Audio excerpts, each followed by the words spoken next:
Good day, everyone. Attorney Greg Lake here. Welcome to the Entheogenic Esquire podcast and YouTube channel.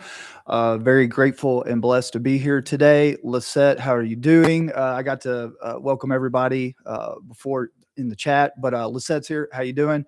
I have my buddy Craig here, who is a lawyer and client, friend of mine. He's actually based right now in Thailand, and so we actually had a conversation about all this mess before we hopped on, which was very refreshing. And I'm glad that he's here to join us today. Thank you for being with us today, Craig.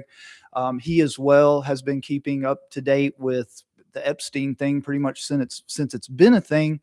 But also watches Candace and Barron and a lot of these other influencers that we also watch. And so, yeah, it's good. We have a really nice community here. As always, I'm very grateful to have a very peaceful group of subscribers who get along with one another. We have generally a very positive tone in the comment section here, and I love it. It's great. And thank y'all. I guess that's all I can say.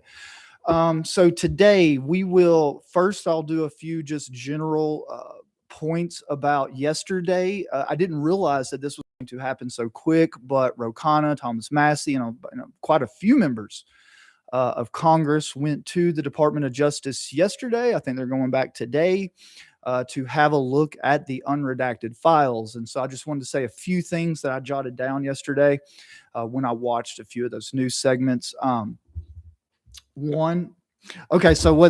the first press conference I saw was actually Massie and Khanna, and they were talking, and they said, yeah, look, we were here for about 2 hours looking at these unredacted files. And just within 2 hours, they were able to identify 6 potential co-conspirators, perpetrators that were unlawfully redacted in this latest file release. Again, it only took them 2 hours to figure that out. And so they said they're going to give the Department of Justice an opportunity to disclose those names before they will go to the House floor and read them.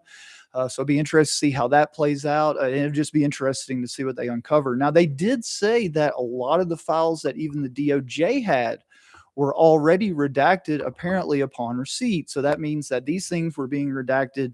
And it's no surprise to me. I wouldn't be surprised if particularly the investigation files were redacted, pretty much as they were discovering these things. They probably saw names and people and no, can't have that in there.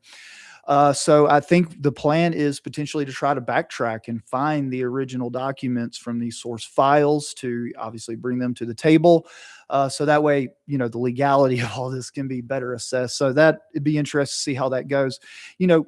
Both of them made a good point, particularly Ro Khanna made the point that, it's sad that in Europe, particularly like in the UK and some of these other countries, the people are actually facing consequences socially, right? It's not the judicial system necessarily that's punishing these people, but people are losing status, they're losing titles. Prince Andrew, other people, like social consequences are starting to occur.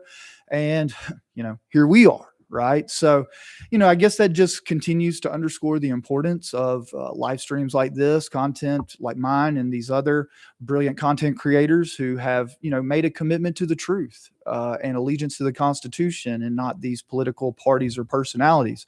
I really think that's what's going to be key moving forward is people getting their information, having community discussions within that context. Right. Because as I said yesterday, without question, it's the divisiveness that we've all been under that's been thrust upon us by the forces that be that has kept us blind and has enabled these people to operate in the way that they have. And obviously, as we're going to talk today, the Department of Justice did not help the situation any, right, through this 2007 non-prosecution agreement and, state, I guess you can call it a prosecution, sweetheart deal, slap on the wrist. To me, it's criminal. But hey, that's neither here nor there. Today, we're going to be covering. So yesterday, I went back into the Epstein files and started digging around, doing Google searches and things of that nature, and found some more interesting stuff in regards to what we've been discussing. Right.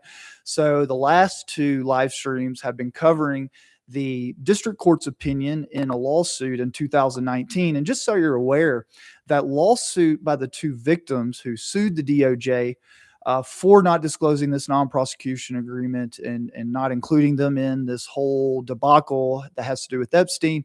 It was actually filed in 2008, and we're going to talk a little bit more about the background facts today, as far as like how did that occur.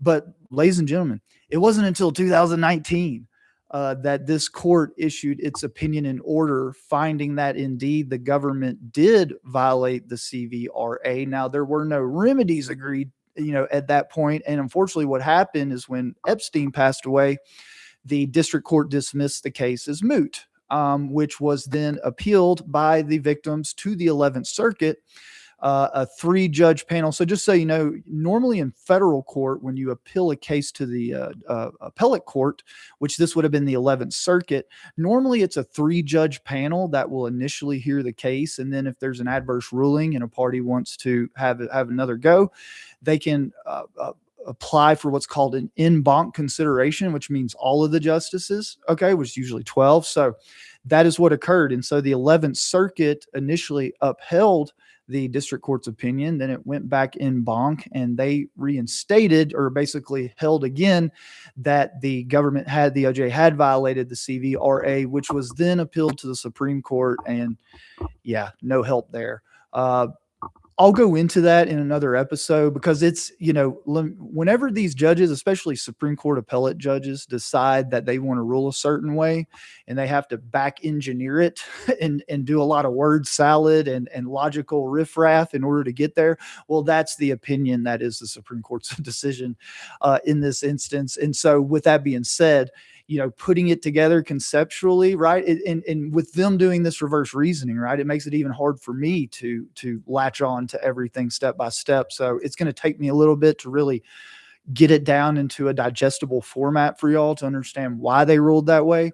But I am committed to doing that. So I just wanted to let y'all know of kind of like this case status from what we've been discussing, how it went. Now, today, though, we're going to be talking about so this has actually occurred between the district court in the 11th Circuit, the Department of Justice's Office of Professional Responsibility, OPR. So today, when you hear me say OPR, I'm going to be referring to the Department of Justice's internal professional responsibility, Office of Professional Responsibility, their internal agency, essentially, right? And the thumbnail for this live stream had a copy of the cover page from the report that I'm reading from, right? And again, we're gauging, is the DOJ capable of keeping its own scorecard, right? Are they able to keep tabs on their own people? Based upon the Supreme Court decision and how this case ultimately bore out in the appellate courts, that's not doing a good job, right? So the courts haven't obviously done a very good job at helping police this type of behavior. As we'll see today, I hate to burst the bubble, but we're going to see that the Office of Professional Responsibility isn't really doing much either. And so we're going to dive into that. Now, first, so let me recap from yesterday or the last 2 days, right? So we went through a bunch of facts, right? And a lot of it was email correspondence back and forth, talking about the timeline of events, of the DOJ negotiating both with the state prosecutors, right? Because they were the ones that originally brought the charges in state court against Jeffrey Epstein. So we were talking about the emails and letters and negotiations between, DOJ, state court, and the victims. In the DOJ, state court, victims, and Epstein's attorney. Now, really what we were looking at, right, was really just Epstein's attorney, DOJ mostly, and then them really trying to influence the state court and the state prosecutor in a way that is most beneficial to Jeffrey Epstein, right? And remember what I told you, this just, I say willingness, but insistence, right? So I'm going to say the insistence of the Department of Justice attorneys to mollycoddle and to accommodate Jeffrey Epstein's wishes and desires as expressed through his attorneys in a case where the draft indictment is 53 pages long. And that same attorney that drafted the draft indictment also, I learned this, had an 80-page memorandum of law and points establishing, why they had jurisdiction, what were the crimes, XYZ, right? And so, with that being said, and I know Craig's here, he could tell you too, whenever you have an 80-page memorandum 53-page indictment. Typically not going to be a case where just a ton of negotiation is going to go down with a criminal defendant, right? I mean, there's always a little bit of value in the prosecutors having to avoid the expense and, of trial, basically, of all the resources and time, dragging victims through a trial, right? So there is a value to that. And I'm good with prosecutors valuing that and giving defendants plea bargains who decide to come forward and do the right thing. And if do the crime, do the time, those things happen. The level of accommodation and negotiating back and forth, particularly with them being very open to Epstein's attorney's interpretation of this Victim Notification Act and really having control over, or a large modicum of control over that notification process. And if you remember correctly, the district court pointed out, this is way outside the Department of Justice's normal MO policy as it relates to allowing defense attorneys to dictate in any real way when victims are notified, how they're notified, what they're notified of. Okay. And so I just wanted to point that out at the outset. So I didn't do a specific outline for today, but what we're going to do is I made some highlights, I underlined some specific portions. And so we're going to go through this document, the Department of Justice's, the OPR, Office of Professional Responsibility. We're going to go through it. And then at the end, we're going to talk about what were their findings and conclusions. And just full transparency, I'm going to need to hop off here in probably about an hour total time today. So I'm going to try to get through as much as I can. I have a board meeting this evening over Zoom. And so I need to get ready for that at 5 today. And so we're going to get as much done as we can. We'll probably be able to get through this. So I'm going to try to, steamroll through it. So I guess what that means ultimately is I might not have as much time at the end to do as much of the comments and things like that. So obviously once we're done in this post, feel free to put anything you want down there and I'll come back this evening and get those responded for you. So yeah. And thank y'all very much. We're over 900 subscribers now, inching towards 1,000. I think we can get there by the end of the week. No problem. We're going to keep pushing forward. So thank y'all very much. I'm very grateful. So first we're going to go through, so the facts that obviously that we discussed over the last 2 days were mostly facts related to the internal discourse and dialogue between the attorneys and the very limited, bare minimum dialogue that happened with the victims. So now the facts that we're going to talk about today are the facts that this Office of Professional Responsibility latched on to in formulating what we're going to talk about later, its decision related to whether these attorneys broke any kind of ethical rules or laws or anything of that nature. What I want you to be aware of is that, and obviously by design, this opinion doesn't really go into the specifics of what was said, when it was said, with the emails, the secret meetings, stuff like that, that the court went over. Okay. As I stated over the last 2 days, I'm of the opinion that some of the stuff in there is clear violations of professional and let's put professional aside, moral responsibility, right? Moral responsibility and duty to the country, to the United States, to their community, like they're in Palm Beach, just basically allowing a predator to just go right back on the streets. And as we know, it didn't stop him. Okay. And actually, I think pretty well we can conclude it actually empowered him and probably empowered a lot of the other, elite class of people that we're now seeing come out in the files. I would imagine some of those people were actually empowered by the lack of accountability that Jeffrey Epstein faced for what, again, 53-page indictment. And we're going to learn in just a minute what exactly his sentence was. I mean, it's criminal is the only way I can really characterize it fairly.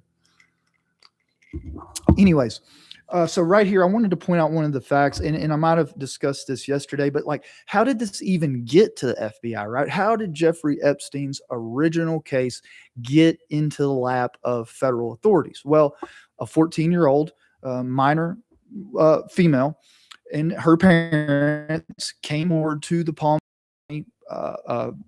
prosecutor's office, detective's office, and, alleged that Epstein had basically been hiring other women to recruit young girls like this young lady to come and give massages, right? And so these massages, according to the district court's opinion, always led to some form of nudity and inappropriate touching. But then also a large number, but not all, led to, illegal sexual intercourse with these young girls. Okay. And so what happened was these investigators at the state level, and obviously Epstein's attorneys, if they were able to bully or however they exerted force over the federal prosecutors in such a way, I mean, they obviously manhandled the state prosecutors. And seeing that, the investigators were not liking what they saw. And so they went and gathered evidence, basically giving federal jurisdiction. What they did is they found evidence that Jeffrey Epstein had not only committed these crimes in the state of Florida, but elsewhere in the United States, New York, and then also overseas. And so with that information, they were able to go to the federal authorities and more or less invoke their jurisdiction, get them interested to actually investigate this case, which is what happened. And when that did happen, that led right to this assistant U.S. attorney drafting this 80-page memorandum, 53-page draft indictment that served kind of the initial foundation or basis for the federal government's involvement from there on. My impression is that they did keep investigating, at least to some degree, but more or less, I think it was primarily once it came on the federal, prosecutor's desk. To be honest, I think it was almost from day one a total push to make sure Jeffrey Epstein is protected one way or another. And obviously, we're going to hear some excuses in here, and we're going to hear some things mischaracterized. I'm going to point them out to you because, as you know, I've read through this stuff. And so, sure, why they probably thought they pulled some fast ones on the general public or maybe even other legal people who were reading this, even the courts, they didn't on me. Okay, so we're going to get into it. So anyways, now we've kind of got the facts of how this got to the federal prosecutor's office. The indictment was set, all this, and the communication started between Epstein's attorneys, federal government, and the state prosecutors.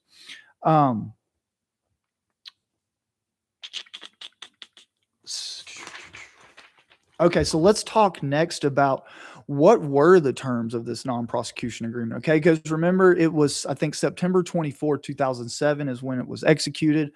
Obviously, there was a lot of back and forth between Epstein's attorneys and the federal state prosecutor, or really the federal prosecutor, in negotiating it, and also the state prosecutor involved, right?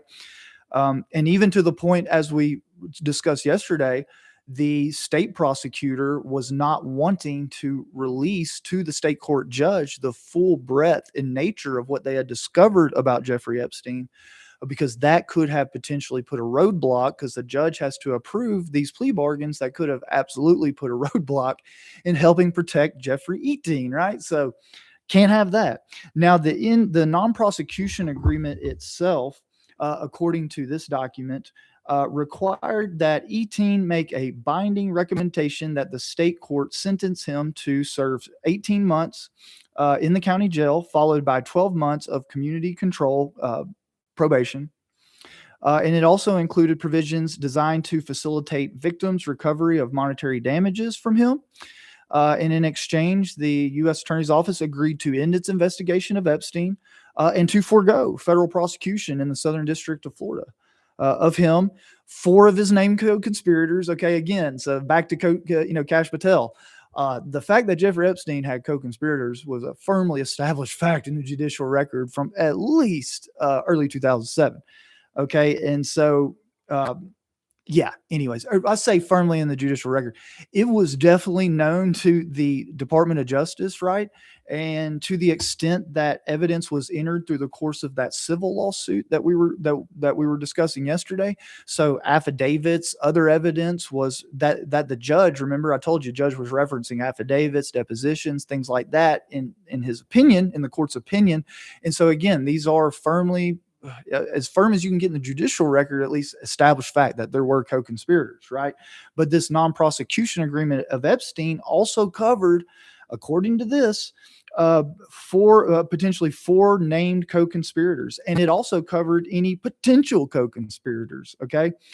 And it goes on to say and admits the victims were not informed of or consulted about a potential state resolution or the non-prosecution agreement prior to its signing. Okay. And again, the lawsuit was really over whether they had the right to that notification or not. Okay.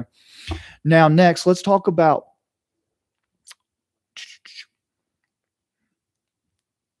Okay, so let's talk about what the actual sentence of Epstein was. Okay, and so we just learned what the terms of the non-prosecution agreement was. Now let's talk about what was actually sentenced, what he was actually sentenced to in state court. And here it says, upon the joint request of the defendant and state prosecutor, okay, between E-Teen and the state prosecutor and E-Teen's attorney, and consistent with the non-prosecution agreement, the court, talking about the state court, immediately sentenced him to consecutive terms of 12 months incarceration on the solicitation charge and 6 months incarceration on the procurement charge, followed by 12 months of community control. And so obviously, and let me go back real quick. What was the... Okay, so he pled guilty to, it was solicitation of prostitution, and then there was a procurement. I don't have the procurement one right off the top of my head what exactly that was, but again, knowing what we know now about his activities, it doesn't take a legal scholar to understand that just a solicitation of prosecution and this procurement charge wasn't really on the mark as far as what was really going on and what they, in my opinion, had pretty solid evidence to hit him with. Okay. So we can all agree that whatever that was, it was not commensurate with the crimes that they knew that he committed or had very good evidence, as solid evidence you can get, right? An eyewitness victim saying, hey, this is what happened. Okay. So after the state court proceeding, there was a copy of this non-prosecution agreement, okay, that was placed under seal into the state court record. And remember, we spoke yesterday that the Department of Justice attorneys were very okay with Epstein protecting this non-prosecution agreement in the sense that they agreed they wouldn't publish it into the public record. They published it into the state record, but it was under seal. And they made assurances to Jeffrey Epstein that should anybody, the press, public, the victims, ever send a FOIA request or make a motion, file a request to force disclosure of the non-prosecution agreement, that not only would they provide him notice, but they would also work to fight against that disclosure. And we're going to learn about that in just a second. On July 7th, 2008, okay, the two victims that we talked about yesterday that filed the civil suit, that is when they filed their civil suit, right? So they learned about this state plea. It might have been in the newspaper. It's not real clear here exactly how they learned about it because they certainly weren't told by the attorneys. But they went ahead and filed this lawsuit, right, under the Crime Victims' Rights Act, basically alleging that, hey, because the federal government entered into this federal non-prosecution agreement without our knowledge, without us knowing or having any input, they violated our rights. Okay. And again, at that time, I don't think that they had even the ability to look at that thing, right? So they weren't even able to look at it. I'm sure they just wondered, like, why didn't the federal government prosecute Jeffrey Epstein, and learned about generally, well, we had this non-prosecution agreement, but they weren't certain based upon this of the terms at that time. So here we go. So let's talk about how his sentence played out for him. Okay. It says, soon after he was incarcerated, E-Teen applied for the Palm Beach County Sheriff's Work Release Program, and the sheriff approved his application. So what this is, for y'all that aren't aware, in a lot of county jails across the country, whenever there's inmates who are in the county jail, meaning that they're not going to go to prison because they haven't had an offense rising to the level where they have to actually go to prison, but are going to be in the county jail for a period of time, usually a year or more. Sometimes they have what's called a work release program where these people can go and get a job. They get shuttled to the job. They're supposed to return back to the jail every day by a certain time. They basically sleep at the jail. Okay. That's basically what the work release program is. And normally it's on a merit basis, right? So you go in there, let's say you're doing a year, and you're a good model inmate, you're helping out, maybe you're helping cook meals, something like that. and you can get or have a good job, or any job really, a lot of times they'll approve for this work release program where people can go and work and then come back to the jail and basically do their time at night. And so Jeffrey Epstein, here it says soon after he was incarcerated. So I wouldn't imagine that they made him prove his trustworthiness or ability to have integrity and show back up at the jail every day. And there are documentaries going into a little bit more, because I think there was some other finagling to where he might not have even spent his nights at the jail. Okay. But he goes on to say is that in October 2008, he began spending 12 hours a day, purportedly working at the Florida Science Foundation, an entity he had recently incorporated that was co-located at the West Palm Beach office of one of his attorneys. Okay, so obviously what happened is the attorney set him up a nonprofit. I don't know. I'm sure they probably pulled some money out of one of his bank accounts, put it in there. Hey, we got a job for E-Teen here, to come work here. So obviously they let him do it. And so it says, although the non-prosecution agreement specified a term of incarceration of 18 months, E-Teen gained or received gain time. That is time off for good behavior. He actually served less than 13 months of incarceration. On July 22nd, 2009, he was released from custody to a 1-year term of home detention as a condition of community control, and he registered as a sexual offender with the Florida Department of Law Enforcement. After victims and news media filed suit in Florida courts for release of the MPA, and that had been filed under seal in the state court file, a state judge in September 2009. So in 2009, okay, over 2 years after this thing was signed, was the first time that the victims, the public, the media, anyone was able to look at this non-prosecution agreement. So you can imagine, right, what happened after the release of that document. The press, everybody went a little bit bonkers, right? So people were upset, particularly the Miami Herald. So it was really the Miami Herald, I think, as we'll talk about in a second, that really raised the stinks. But just so you know, the United States Attorney's Office opposed efforts to unseal the various records, as did E-Teen, who was permitted to intervene in the litigation with respect to certain issues. Nevertheless, the court ultimately ordered that substantial records relating to the DOJ's resolution of the E-Teen case be made public. Okay. Now let's fast forward a little bit, and I'm just kind of going through the sequence here that the office did. But in 2017, if y'all remember, it was Acosta, I think Alexander Acosta maybe, who was the lead attorney at the Department of Justice in the South Florida office. Hey, Joe, how you doing? At the time that all this went down. Now, in 2017, and this might give us a little insight into how this under-the-table machinery works, but somehow, despite completely dropping the ball on the E-Teen matter, in 2017, this guy was appointed to be the labor secretary under Trump. Okay. And so and just so we're clear, during the confirmation hearings in the Senate, he was asked about the E-Teen release, and it doesn't go into detail here. And I can definitely go look at how he, dodged and ducked around it. But obviously he spoke about it in such a way that was able to reduce the sting enough to get, his appointment confirmed in Congress. So after all this went down, Epstein was okay. And this is direct quotes, because this is important for this, right? Y'all want to hear this. And this is direct quote from the Office of Professional Responsibility. E-Teen was otherwise able to resume his lavish lifestyle, largely avoiding the interest of the press. Wonder how that happened.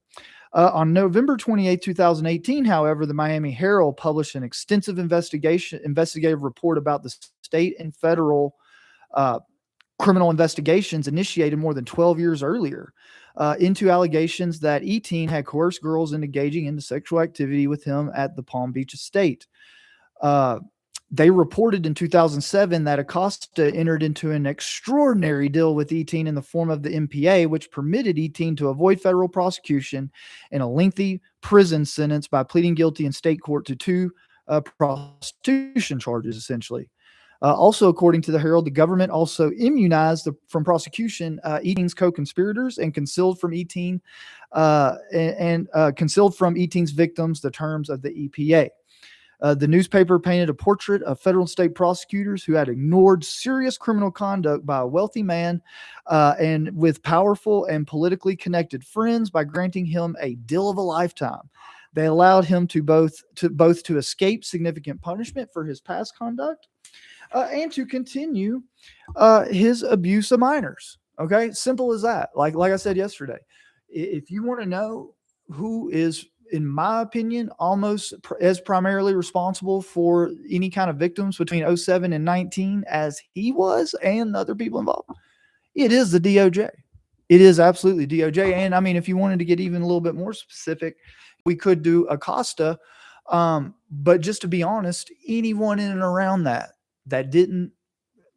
let that go on without raising alarm bells or, at least removing themselves from that situation. Okay. They too are responsible. Okay. And just a little factoid while we're here, just while we're on this, I was watching and I'm probably going to do another video about this, but I was watching a clip from an MSNBC panel last night, but they were talking about, what has the E-teen file release and a lot of what we know to be Trump loyalty tests that are now going down in the DOJ. What has that done? Well, it according to the experts that were on this panel last night, this has reduced the workforce in the DOJ by 14%. There were 14% of the DOJ's lawyers have walked out apparently since all this has started to transpire. And it made me feel good because it makes me realize that some of them do have morals and principles that they will, stand up for. And, those are the people who should probably be in office. Those people who walked away from the DOJ in this instance should probably be the ones who are actually running the show, in my opinion, anyways. Having a loyalty test to serve as an attorney in the DOJ. Now, I get it. They are working under a president's administration for sure. But when we're talking about the justice system, remember when I talked about blind justice, right? Well, that also, it doesn't just go to the judge. It also goes to the prosecutors, right? Because they are also tasked with upholding the Constitution, things of that nature. So when we get to political loyalty tests, when we get to covering up for obvious, serious PDF file offenses like we are here, yeah, man, people should be walking out, right? In my opinion. And again, that might not be every instance, but it's gotten to that level, man, where, things are so out there in the open and so bad that, yeah, people can attribute that to them, right? That, yeah, you're working for that office. It's just a mess, right? I hate it. Anyways, let's keep going. So they mentioned the court's opinion, right? And so I told you today I was going to do the court's opinion. I kind of skipped forward here to this thing, but let's hear what they say about how the district court ruled. The district court found that the government had violated the CVRA in failing to advise the victims about its intention to enter into this non-prosecution agreement. And the court also found that letters the government sent to victims that after the NPA was signed, describing the investigation as ongoing, right? We talked about those letters yesterday, misled the victims to believe that federal prosecution was still a possibility. And the court also highlighted the inequity of the DOJ's failure to communicate with the victims while at the same time engaging in lengthy negotiation with E-teen's counsel and assuring the defense that the non-prosecution agreement would not be made public or filed with the court. Okay. So the district court found that they violated this statute, these victims' rights through this behavior, which again, we went into great detail about the specifics over the last 2 days. Now, as many people are aware, in July 2019, the Southern District of New York got an indictment against E-teen. Now, here's one thing I want to bring up that really dawned on me last night and today. Both the 07 state charges and obviously this non-prosecution agreement covered, everything up through 07 essentially is the way I take it, right? And so this New York indictment were for things covering from '02 to '05, 2002 to 2005. And so it just makes you wonder a couple different things. Is one, they might have ultimately been prevented from bringing those charges under the non-prosecution agreement.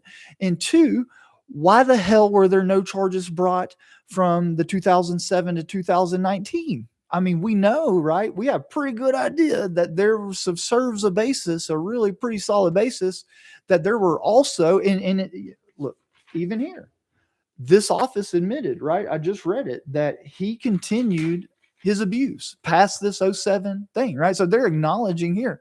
But yet this indictment in New York, where he has a residence, where we know he did all this stuff, like nothing. And it makes me wonder, is it because they don't want to bring that up?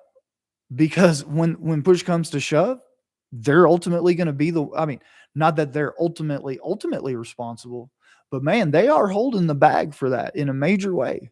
Okay. And so it makes me wonder if the New York indictment and then was also, even though, A or E for effort or whatever, but dude, a lot of, maybe even perhaps the majority of what we're upset about, what he did, occurred in that time frame. And so that just really piqued my interest there. It really piqued my interest. I'm not sure if or why that was, but Epstein. Okay, here we go. Epstein was arrested on the charges July 6, 2019.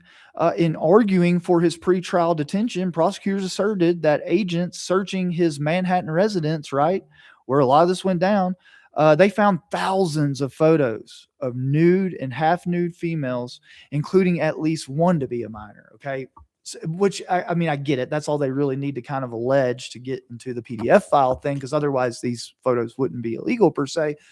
But yeah, so obviously that indicates to me is that, there was evidence of further abuse past these time periods, right? So anyway, so after the 2018 Miami Herald article that called out Acosta, and let me say this,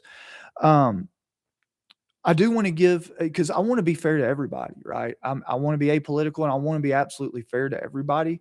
And Acosta did step down from the Department of Labor because of the press attention and things relating with it. And so I've got to commend him for that. When people, that is a form of integrity to me. That's an act of integrity to do that. And him being Secretary of Labor, I mean, it very well, that might not have even necessarily prevented him from performing that role well, but just because of the way it looked upon the administration and probably the government generally, decided to step aside. I have to take a second to commend that. I really do. But anything other than that, yeah, he deserved everything that he got, in my opinion. And he stated, that the continued media attention on his handling of the E-teen investigation rather than on the economy was unfair to the Labor Department. Well, maybe it was unfair to the Labor Department, but let me tell you what was unfair to potentially thousands, hundreds or thousands of victims from 2007 to 2019, and the ones, up until that point. What was unfair? What's unfair? So I hate it for him. I hate it for the Department of Labor. I'm glad he at least did the right thing, but I don't feel any sympathy towards that excuse, more or less. Let's see. So after and I think I said this, but after E-teen was unalived, or whatever you believe about what happened to E-teen in that jail cell, right? Whenever we were told to believe that he's not with us anymore, the court in the civil suit dismissed the thing as moot, right? He said, well, y'all are wanting them to open this back up, go after E-teen, but it's moot now that he's not here with us anymore. So I want to point that out.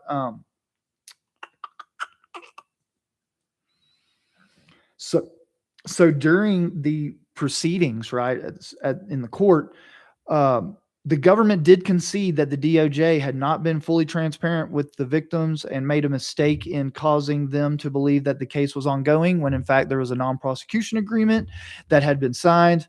In April 2020, a divided panel of the Court of Appeals denied the petition, ruling that These rights do not attach until a defendant had been criminally charged. However, as I stated, the Court of Appeals 11th Circuit, with a full court hearing, they vacated that panel's opinion and decided that, in fact, their rights had been violated, right? Then it went to the Supreme Court, which we'll touch upon later.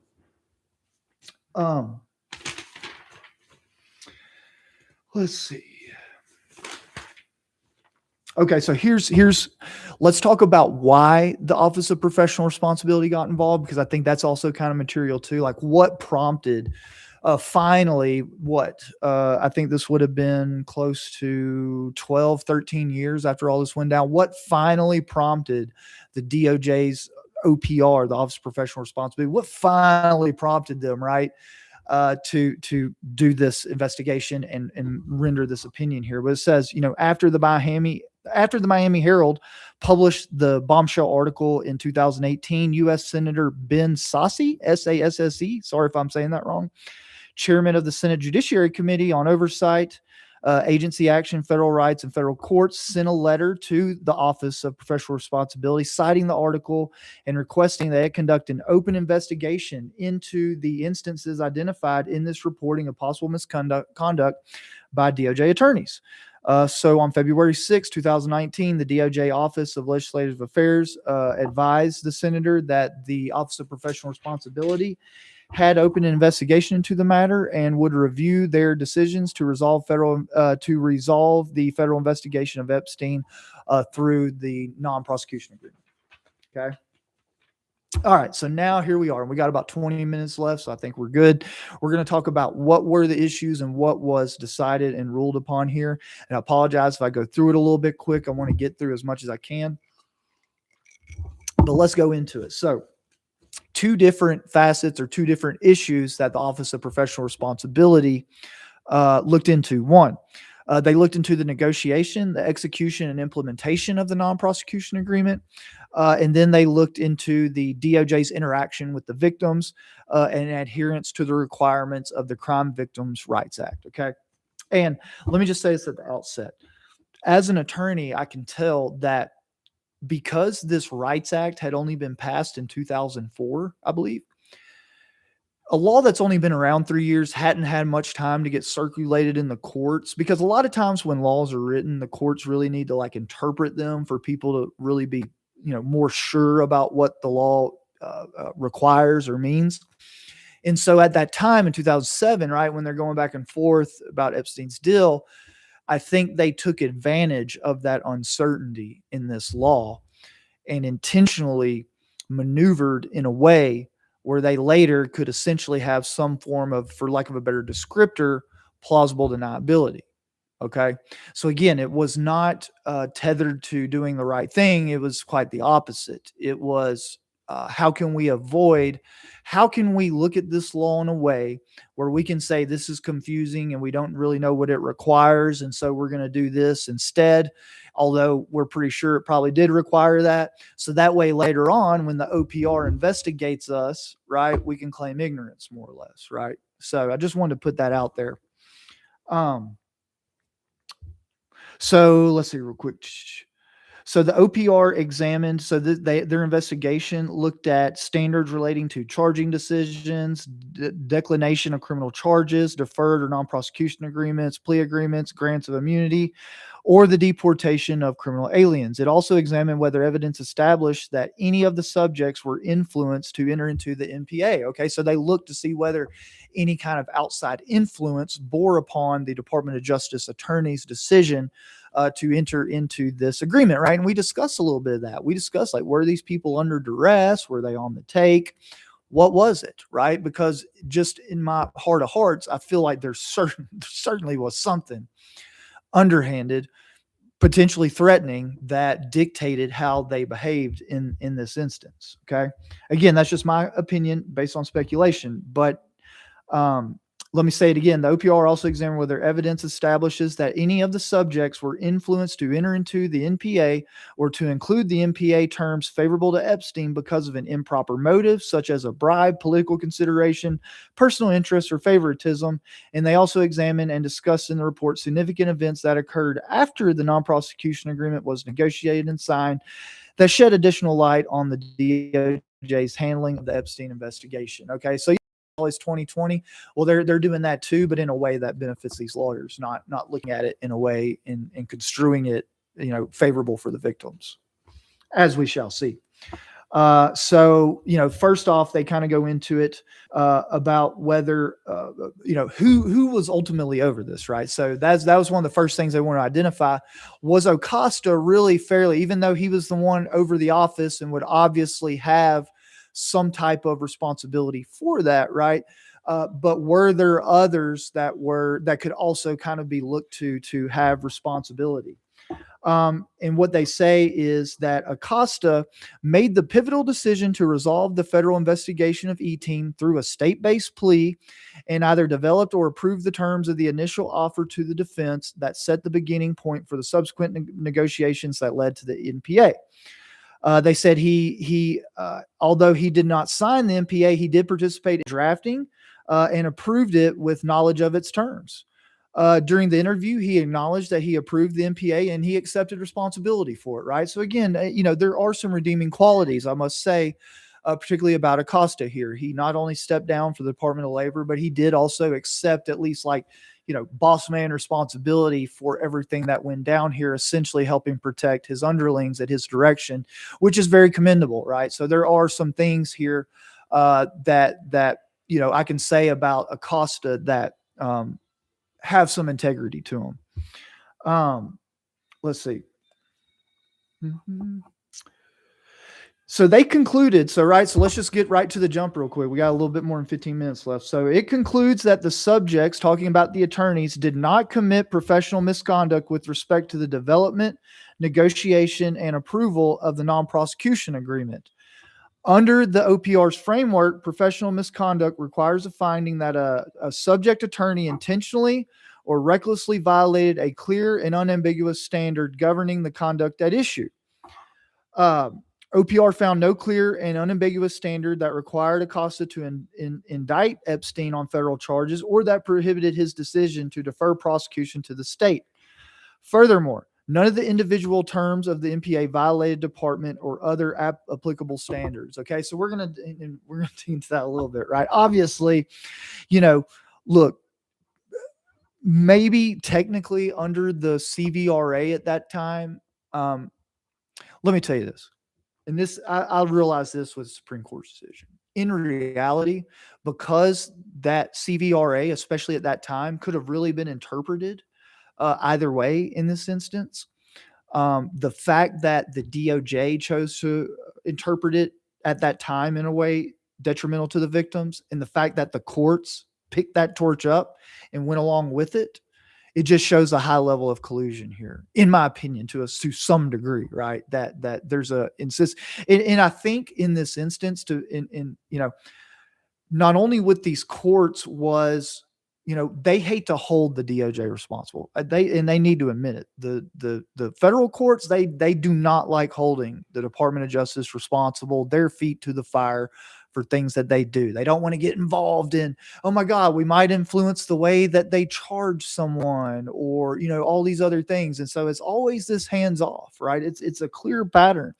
And, which fine and dandy until we get to a point like this, where essentially what they're doing is co-signing and supporting billionaire elite PDF files, essentially. Yeah.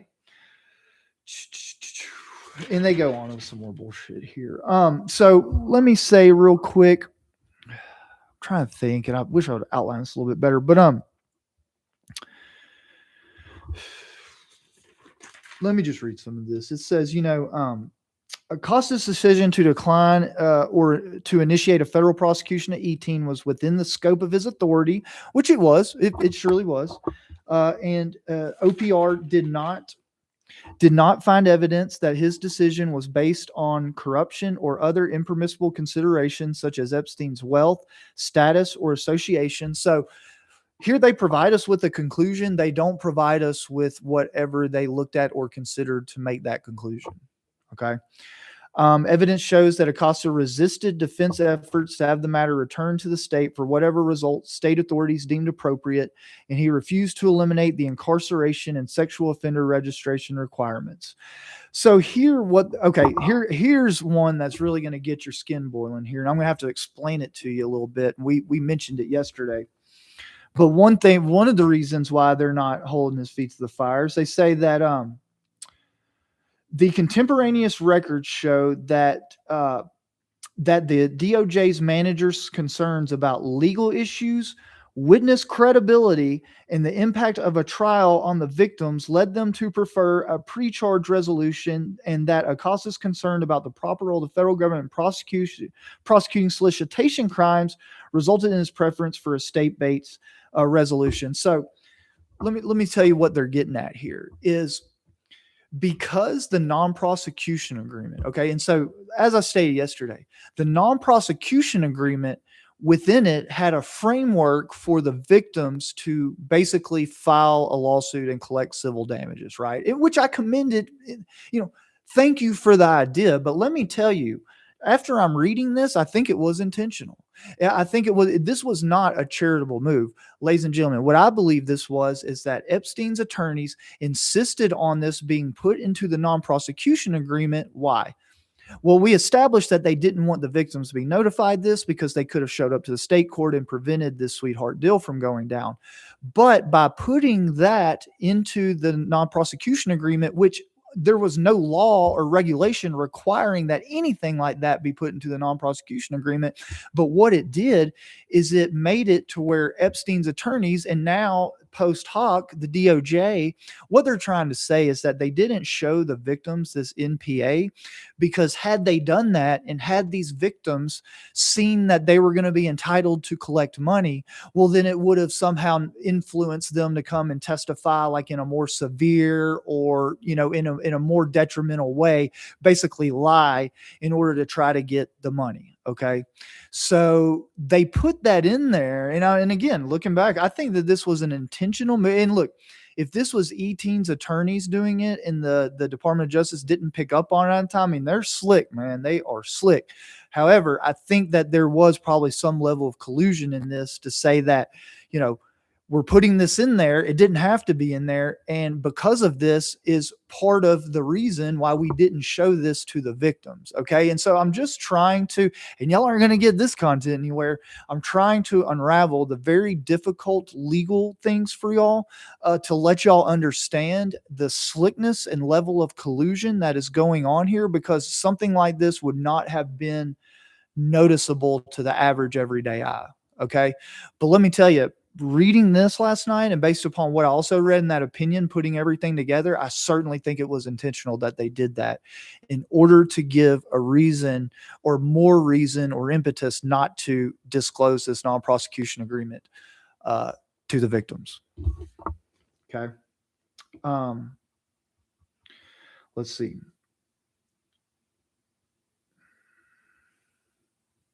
And then, part of it was that federal jurisdiction in this instance was probably very clear. Okay. And part of Acosta's reasoning why they didn't do it federally is like, federalism. We wanted to have respect for states' rights, respect for states' rights. And it was a proper position to, prefer. And in many instances, maybe it would be a little bit better to prefer state if it's mostly just within that state and maybe just a couple victims, right? Would probably be better to kind of defer to the state in that instance. But in this instance, where we have over 34 victims that have been identified and obviously multiple states, this whole thing leaning back on principles of federalism. And the OPR does state it was very short-sighted, that wasn't exactly a very valid reason why the federal government or the DOJ didn't get involved in that. So I wanted to bring that up to y'all as well.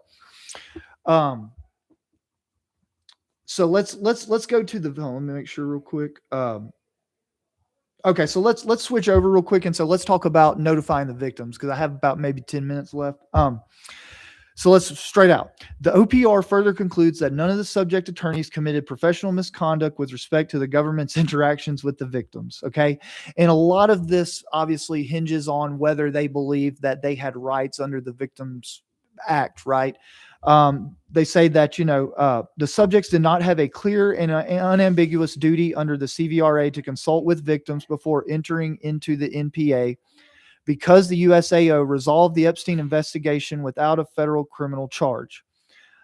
Significantly, at the time the NPA was signed, the department did not interpret CVRA rights to attach until the federal charges had been filed. Okay. And so they're saying that these victims' rights, at the time they conveniently had, interpreted this law. Well, it doesn't, if we don't file a suit, their rights don't attach. Right. And obviously, after this, while the courts were split on that issue, please note that that wasn't, the courts, there were a couple courts that decided that wasn't so, right? And again, I think that the uncertainty in the law at that time was something that was definitely played upon here in order to help protect these attorneys from being held liable or responsible for their actions. Let's see. In addition, OPR did not find evidence that the lack of consultation was for the purpose of silencing the victims. Now, I do take that. Look, I take that to heart because y'all remember yesterday all the back and forth that we discussed about, in those emails. It's pretty clear that the Department of Justice, at the very least, had no issue with the victim notification letter not going to the victims for purposes of preventing them, right, not to show up to the state proceeding. And ultimately, they deferred to the state prosecutor on whether they're going to notify them about the state proceeding. But I think it was probably very well understood at that time that the state prosecutor wasn't going to do anything that E-Teens lawyers didn't tell them that they could do. Okay. So I do think that they actually were holding off on the notification, at least partially, to silence these witnesses, and more specifically in that regard, silence them from not showing up to the state criminal sentencing hearing, because if they had that state trial court judge known the full breadth of E-Teen's crimes, I don't think there would have been any chance in hell that judge would have approved that plea bargain that we earlier discussed, where it's like, work release for 13 months, slap on the wrist, sex offender list, go ahead and keep riding in yachts and abusing people. And they even acknowledge it, which I give them, credit for that, right? They at least acknowledge that their actions allowed this man to continue doing the exact victimization that he had been, and probably to a larger degree. And hopefully one day when all the investigation's done and we do the full timeline of stuff, I think one day what we're going to see, as I've stated, is that this debacle, this absolute failure, led to everything being ratcheted up and included to more powerful elite people getting involved. They felt Teflon Don, bulletproof, and quite frankly, they are. Today, at least in the US, those people are untouchable in a sense. All right, so now we're kind of to the last page here, and so I have a few things.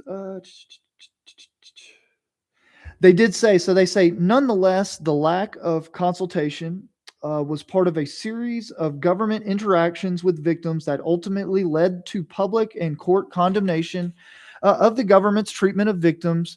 It reflected poorly on the department as a whole and is contradictory to the department's mission to minimize the frustration and confusion that victims of a crime endure. Okay.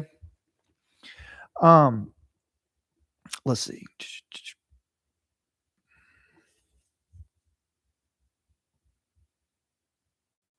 Okay, and so y'all remember when we talked about the letter that the FBI had sent out that, told them to be patient, this is under investigation, things of that nature? Well, the OPR said, well, that was just sent out by a lowly level FBI person using normal standard language, even though it was misleading. It's absolutely misleading. But hey, it was a low level FBI agent. They didn't have nothing to do with it. But I want y'all to remember back, though, at the level of back and forth that was going on between E-Teen's attorneys and the DOJ at that time about that letter. and that the judge, if we remember, the court yesterday explicitly said they're, them allowing E-Teen's attorneys to have this level of control and dictate the terms of the notice that's going out to these victims for sure transgresses the department's normal policy. Okay. So I just want to point that out. So they can try to push it off on this lowly level FBI agent person, but the fact remains is that even then, they were obviously heavily involved in what was relayed there. Okay. So I don't believe that that's factually true, that was just solely the responsibility of that lowly level FBI agent.